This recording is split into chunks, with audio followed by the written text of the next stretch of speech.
feel a little nervous to be here with all of you today, but at the same time, I'm really very thrilled too. And I'm happy to meet all the yoga teachers who have gathered here from Australia. And I feel that you are from different parts of Australia, is that correct? And we have a very important topic to discuss. And that is the topic of sadhana. And why sadhana should be of relevance to all of you as yoga teachers. But before we begin, would you like to close your eyes for a few moments? And as we have been discussing peace, let us all internalize our awareness.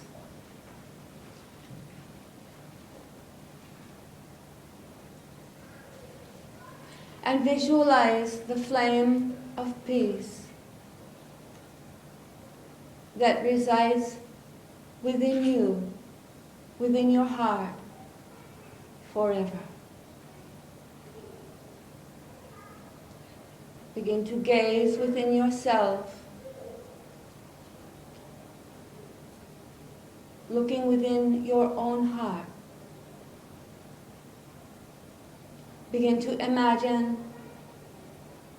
begin to see the beautiful flame of peace that you carry with you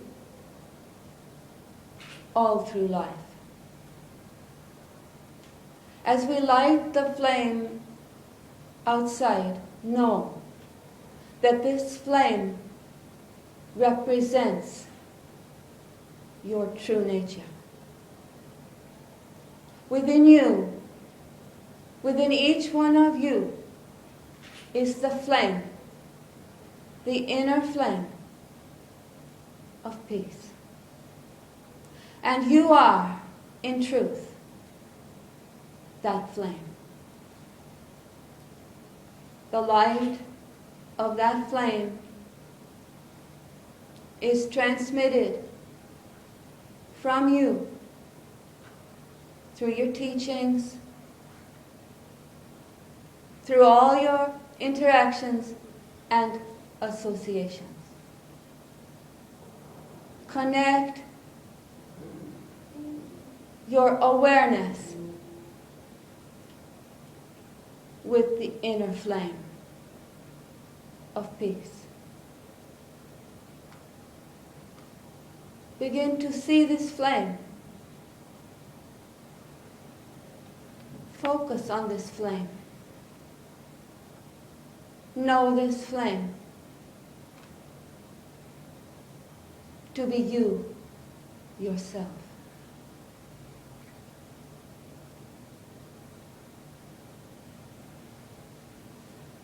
And seeing this flame of peace within you,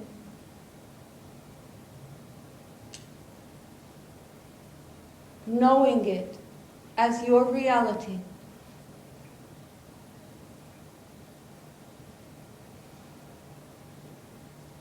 we're going to chant the Om mantra all together 3 times, which is the sound, the primordial sound of peace.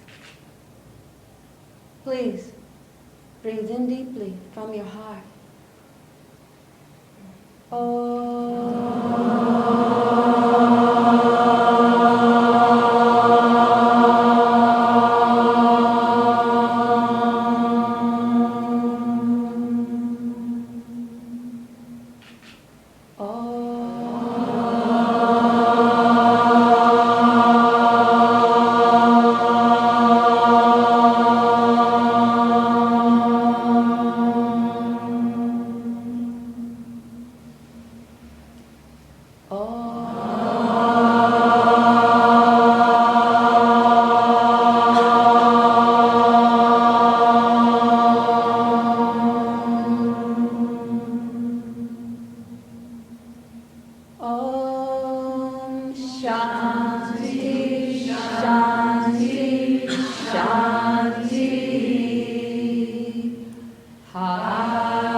The subject of sadhana is very vast in relation to yoga.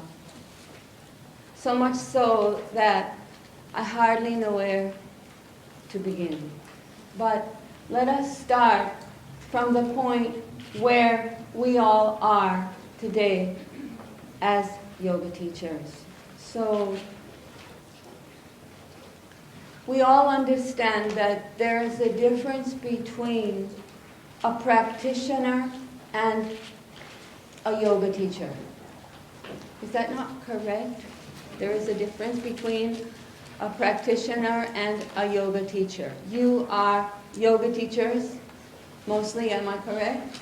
Mm-hmm. And what went into the making of you as a yoga teacher was, in a large part, the theoretical knowledge of yoga and of the yoga practices. Is that correct? So, a practitioner is a person who comes to yoga and learns the practices as instructed and performs the practices mainly, we can say, under instruction. Most practitioners at the beginning levels of yoga are not really capable of practicing on their own, at least in a sustained way. Is that correct? So, from amongst these practitioners, some decide to become a yoga teacher. Then the yoga teacher undergoes a certain training for a certain period where they are exposed to theoretical knowledge, theoretical studies, theoretical lectures, and then perhaps there is an exam at the end of it. It may take 200 hours or 500 hours or 600 hours. It may be done over weekends or over a sustained residential period. The training from different traditions varies. But at the end of this training, we become what is called a yoga teacher. And a yoga teacher is a person who knows enough about the different practices which are considered to be conducive for the practitioner, that this teacher is able to guide a student who is coming to yoga. Now, there is a difference again between a yoga teacher and a master. Nowadays, many yoga teachers call themselves master. I guess you must be knowing about that. And to us, it's kind of a funny thing, because we look at the person and we don't see the master. But anyway, the title is there, master so-and-so, who teaches this and that of yoga. But I want to ask you now, today, what is the difference between a yoga teacher and a master?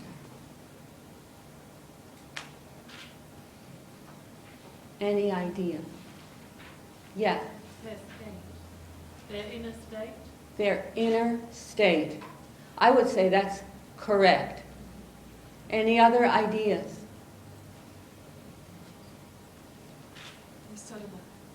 They're subtler. What? They're sadhana. They're sadhana. Yes, they're sadhana. This is the main difference between a yoga teacher and a master. A master is a person who has undergone different sadhanas, different intensive, regular, and established practices of yoga over years. And because of this sadhana, the master has developed an internal and a subtler state of awareness, which that person carries with them, no matter where they may be going or no matter what they may be doing. So this is the progression. Practitioner, yoga teacher, master. We are yoga teachers here. But some of us may feel that it isn't enough to just stay at this plane. We should also, having reached this plane, having established ourselves at this plane, maybe some of us have been yoga teachers for a number of years now, maybe we need to think about moving forward. There's only one way forward for a yoga teacher. You can become the best yoga teacher, you see. Best in your field, best in your tradition, best in your area of yoga. But that's going to be it, unless you want to move forward towards becoming master. How do you do that? Only one way. It's a one-way street. And that is the street of sadhana. If you would move forward, if you would progress forward from being a yoga teacher, you will have to take up the path of sadhana. And I want to tell you also that before the middle of the 1900s, 1950s, 1960s, all the teachings of yoga were transmitted to the people of the world by masters. You know that. Some of you will know that. Who taught the yoga teachers in the earlier days when there were no yoga teachers? Because before 1950s, there were no yoga teachers. They didn't exist. What has now become a worldwide phenomenon, there are yoga teachers today in every country, on every continent. Isn't that amazing? In every city, town, and village, you will find yoga teachers, yoga centers, yoga schools, yoga ashrams, yoga centers. But they were not always there. 50 years ago, you would have found none. My master, Swami Satyadharma, from India, was one of those masters who began to teach the yoga teachers, who began to prepare yoga teachers for the coming generations, because he was worried in the 1950s and 60s that yoga might not survive. But he had a vision that yoga could become a worldwide culture. So he was one of those masters who began to train yoga teachers. And he traveled all over the world teaching yoga. He was one of the main exponents on yoga, and he began to train yoga teachers in the 1960s. And he traveled to Europe, to America, to Asia, and he collected people that he thought would be who could become good yoga teachers, and he brought them to his ashram in India. He kept them there for 6 months, 9 months, 1 year, and he trained them over successive years. And those were some of the first more important yoga teachers around the world. But he was not the only master to do this. Other masters were also in the same mode. They were training the people of the world to teach yoga. But my point here is that the teachings came to the yoga teachers originally from the masters.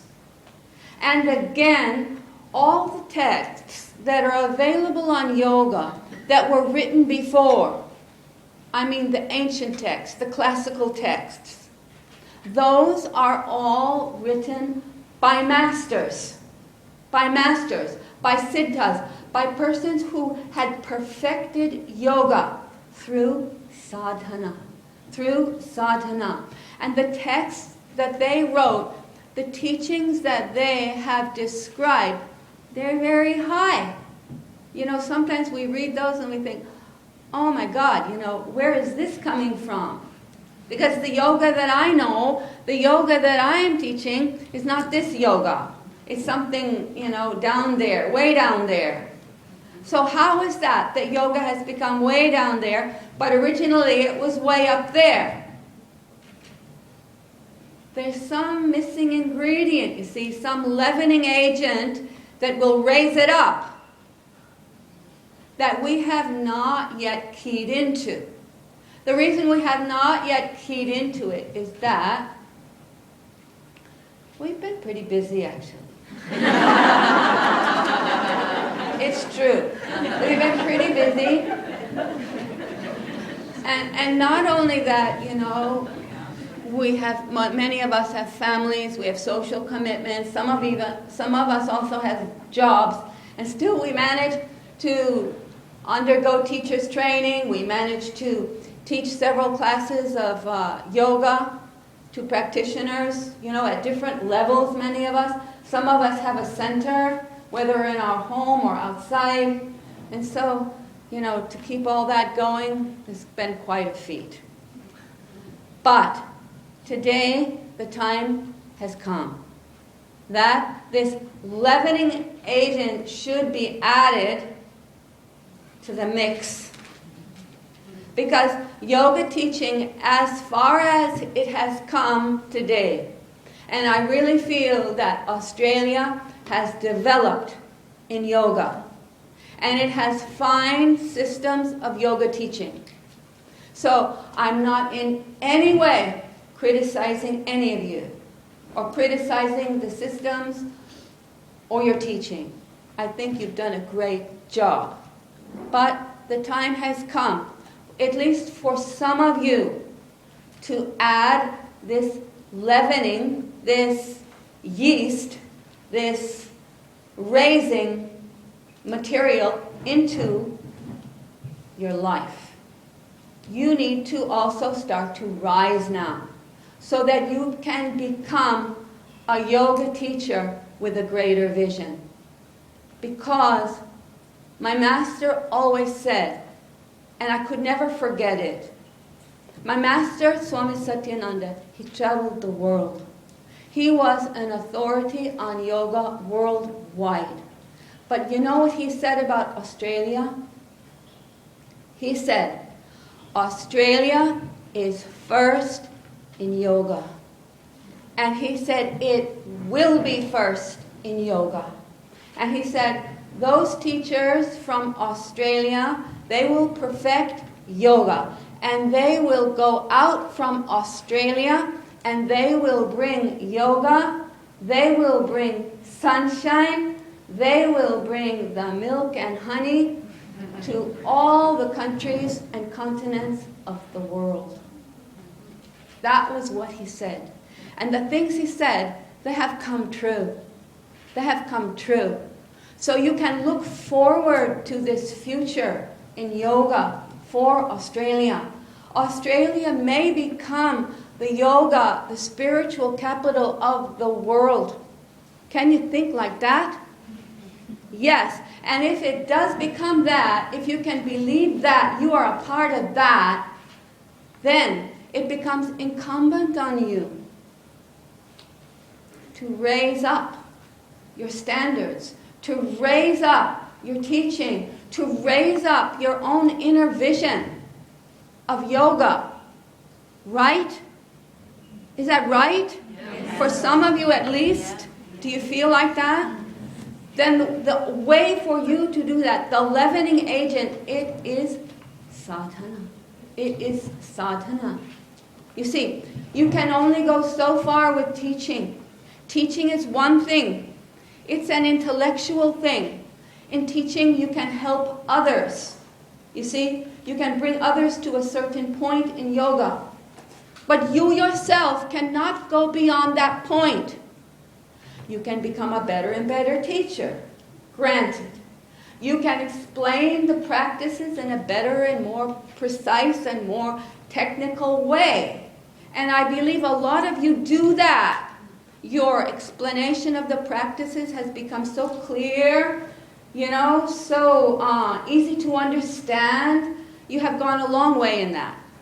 But now, you're going to have to go a little further. Some of you. I'm not saying all of you, because maybe for some of you, that's enough to get a handle on, maybe even in this life. And that in itself is progress, is real progress. To become a yoga teacher, to be able to instruct others clearly and correctly in yoga is a progress. It is a personal progress. And it also shows our commitment, and it helps to uplift our society. But some of us will also have to go further than that, so that our teachings can become deeper. Our teachings can become subtler. Our teachings can become more connected with that inner flame of peace that we were talking about. Because it isn't good enough to have an outer flame only. We need an outer flame, because that shows us the way. But the way that the outer flame is indicating is inside. Do you follow me? It is inside. We as yoga teachers need to understand that and need to develop that. And there's only one way we can do that. It is through sadhana. It is through sadhana. And through sadhana, gradually, we will be able to reach forward, reach upward. One must always reach upward in life. It isn't good enough to come to a standstill, no matter how nice that standstill may be, no matter how good that plateau may be. See, it isn't good enough. We have to reach up and reach up and reach up, and that's how we progress. Sadhana is that process of reaching upward within ourselves. You see, we're reaching upward outside ourselves. Better job, better house, bigger bank account, more property, more assets, new car, right? Is that not right? That's the upward reach in society. And we too, we have become influenced by that. Even though we try not to be, perhaps, but we are. But for a yoga teacher, the upward reach, it should come from within. And you see, if a yoga teacher makes that effort in their life, they can inspire. They can inspire. And you see, otherwise, a yoga teacher can only teach. They can parrot. They can say the words. You know what I mean? But what people really need, what they're really aching for, it is inspiration. Inspiration. Remember that word, inspiration. It comes from inside of you. Inspiration. Peace. Where do you think that comes from? Will you ever find peace outside in this world? Will you ever find peace? But you will find peace where? Inside of you, in your heart. So, sadhana is that process where we connect. Where a yoga teacher must go to connect with the peace, with the inspiration that lives in you. That lives in you. That has lived in you since you were born. It is not that you have been without it ever. But strange to say, you have, and we all have, become disconnected. We have become disconnected. We have been disconnected with ourselves. And that is a strange plight. To be disconnected with yourself. To not know, who am I? Tell me. Do you ever think about that? Do you ever wonder sometimes, who am I? Who is this person? who is walking and talking and smiling and eating and breathing? Who is it? We don't know anymore. We may say, my name is such, I'm a yoga teacher, I live in such. But is that who I really am? Sadhana is that process of reconnecting again, of finding the connection and connecting with myself. Not my ego, but my true self, my inner flame, my aspiration, my peace. Not only do I need that, and I need that desperately, my students need that. My students need that of me. They need it so badly that even if I cannot provide it, they come again and again hoping that I will. Hoping that maybe somehow they missed it, and it was there, but they missed it. They come again. Is that not correct? Don't we owe them something?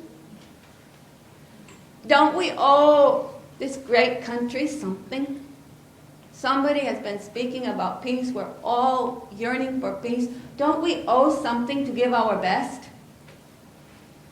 To become a flame of peace? Not just an external one, but an inner one that walks with me, that shines through me? Is that not a part of my duty? Of my duty? If so, if you can think like that, as a yoga teacher at least, you might consider moving forward into the path of sadhana. That you have come so far. Are you ready for another mountain to climb? If so, your next mountain, it is sadhana. It is sadhana. And know that for sure. It is to be the mountain of sadhana. And on that mountain, when you start climbing that mountain, you will find peace. You will find inspiration. You will find truth. You will find your own self. You will find your highest potential. So sadhana is really the wish-fulfilling tree, the wish-fulfilling mountain. It will give everything to us, everything more that we could not attain through our life, through our teachings. That which is more than that, that which is beyond that, we will find that through sadhana. What then is sadhana? See, when we were learning to be yoga teachers, it was a kind of sadhana too, right? It was a kind of sadhana to become a yoga teacher. There was so much we had to practice, so much we had to learn. At times it was tough. We had to maybe pass an exam. Right? Is that right? It was tough. But that's different to the sadhana that I'm talking about. That in the yoga teacher training type of sadhana, we were learning many things. It was a big learning. The learning was the sadhana, we can say. We were learning all the practices, not just one practice. There were seemingly hundreds. We had to learn them very technically so we could understand their benefits, we could understand the difficulties, we could know who should do it, who shouldn't, and so on and so forth about each practice, right? The levels of practice, then again the different types of practice, different types of asana, different types of pranayama, relaxation, meditation. I don't know how many things you may be teaching, but yoga is vast. Yoga is vast. And even that amount of practices is just a drop in the bucket, because there are so many more practices too. But that is the sadhana of a yoga teacher, to become conversant, to become familiar, to understand all the different practices available that we may use to teach the people from society who come into our yoga room. And that level of knowledge prepares us for the higher level of sadhana, because from that level we have come to understand what are the practices available that can be used for a higher sadhana. You see how one helps to prepare us for the next level. Becoming a yoga teacher has helped to prepare us for becoming a sadhak. A sadhak is a person who practices sadhana. And sadhana is a regular yoga practice. Now, that three words, regular yoga practice, sounds so simplified that, well, anybody could do it. But it's one of those misleading terms. Sounds easy, but one of the hardest things in the world to achieve. A regular yoga practice. You see, teaching yoga isn't the same thing as maintaining a regular yoga practice, surprisingly. And if we were to do a survey, you know what we would find? Do you know? We would find that 1 in 100 or 1 in 1,000, depending on the locality, of yoga teachers practices any form of sadhana at all, be it regular or irregular. That's true.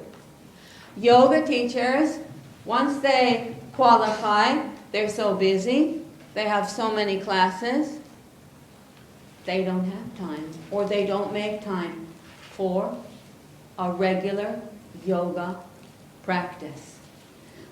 My master Swami Satyadharma used to say, even in his time, because after he had begun to train the yoga teachers and the yoga teachers had started teaching, then he was still traveling and he used to observe them, he used to observe their lifestyle, and he used to say, the problem with the yoga teachers is that they don't have a regular sadhana. They don't practice themselves. They're just teaching. And so, although the teaching does have a certain effect on them, on their lifestyle, but still they get into trouble. They get into trouble. They have problems. They have different anxieties and stress. And that's because they do not maintain a regular yoga practice. And you see, a person who maintains a regular yoga practice has to do a lot for that. You might think, because the word sounds so simple, regular yoga practice, you might think, well, it's just so easy to do that. But in fact, to add a regular yoga practice into your life is something like having a child. You know what change a child brings into your life? You know better than me, because I haven't really had children, but I've only watched. But when you bring a child into your life, into your family, you have to begin to adjust everything in your life for that child. Is that correct? Your whole timetable has to be shifted from top to bottom and from bottom to top, isn't it? Your eating time, your sleeping time, your every time, you have no time. Adding regular yoga practice into your life is something like that. You see, it isn't just that you add that in.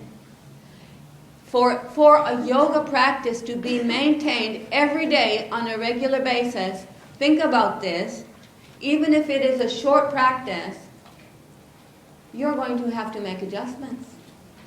You're going to have to make adjustments. Even if you can add a half an hour of sadhana to your day in the morning, for you to do that means you're going to have to get up a half an hour or 45 minutes or maybe